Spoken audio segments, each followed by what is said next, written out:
এবাৰ মই তোমালোকলৈ লৈ আহিছো যিকোনো এটা 2 ডিজিট নাম্বাৰক 5 এৰে মাল্টিপ্লাই কৰাৰ এটা শৰ্ট এণ্ড ইজি ট্ৰিক চোৱা যদিহে নাম্বাৰটো বোলে ইভেন হয় বোলে 24ক আমি 5 এৰে মাল্টিপ্লাই কৰিব লাগে আমি কি কৰিম প্ৰথমে এই 24ক বোলে বেলেগ একো কৰিব নালাগে আমি জাস্ট 2 ৰে আমি 24ক ডিভাইড কৰি দিলো বোলে স্যাৰ কিমান হল 12 হল আমি 5 এৰে মাল্টিপ্লাই কৰিছো ন তেতিয়া 24 যেটা 2 ৰে ডিভাইড কৰিলো 12 হল তাৰ লগত তুমি 0 এটা এড কৰি দিয়া 120 হৈ গল এনেকে তোমালোকে বেলেগ বেলেগ নাম্বাৰ বিলাক সেভ কৰিছো আসুন হা এতিয়া চাবা যদি নাম্বাৰটো অড হয় তেনেহলে আমি কেনেকে তাক 5 এৰে মাল্টিপ্লাই কৰিম এনে নৰমালি তো আমি মাল্টিপ্লাই কৰিব পাৰো কিন্তু আমি এটা শৰ্ট ট্ৰিক দেখাই থৈ যাম বলে নাম্বাৰটো ললো 37 * 5 আমি এবাৰ কি কৰিম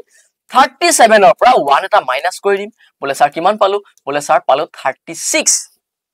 36ক বলে স্যার আমি কি কইলো 2 এ হৰণ কৰি দিলো বলে কিমান পালো আমি 18 পালো আৰু 18 লগত আমি 5 এটা এড কৰি দিলো বলে 185 হল সো তোমালোকে চেক কৰি চাব পাৰা 37ক 5 এৰে মাল্টিপ্লাই কৰি চাব পাৰা তোমালোকে কিমান পাবাগে 185 আৰু যদিহে তোমালোকে একেবাৰে সহজ কৈ আৰু একেবাৰে কম সময়ত 5 এৰে 2 ডিজিট কিবা এটা নাম্বাৰক মাল্টিপ্লাই কৰিব লগিয়া হয় তেনেহলে এই ট্ৰিকটো ইউজ কৰি চাব পাৰা আৰু ট্ৰিকটো কেনেকুৱা লাগিলে তোমালোকে মোক কমেন্ট সেকশনত জনাই যাবলৈ নাপাহৰিবা আৰু লগতে আৰু এটা কথা কৈ যাও তোমালোকেও যদি 5 এৰে মাল্টিপ্লাই কৰিব পৰা অন্য কিবা এনেকুৱা ধুনীয়া ধুনীয়া ট্ৰিক জানা তেনেহলে আমাৰ কমেন্ট সেকশনত জনাই যোৱা আৰু লগতে আমাৰ এই ভিডিওটো তোমাৰ বন্ধুজনলৈও ফৰৱাৰ্ড কৰি দিয়া আৰু লগতে যিমান পাৰা আমাৰ চেনেলটো like comment share and subscribe কৰি থৈ যাবলৈ নাপাহৰিবা বাই বাই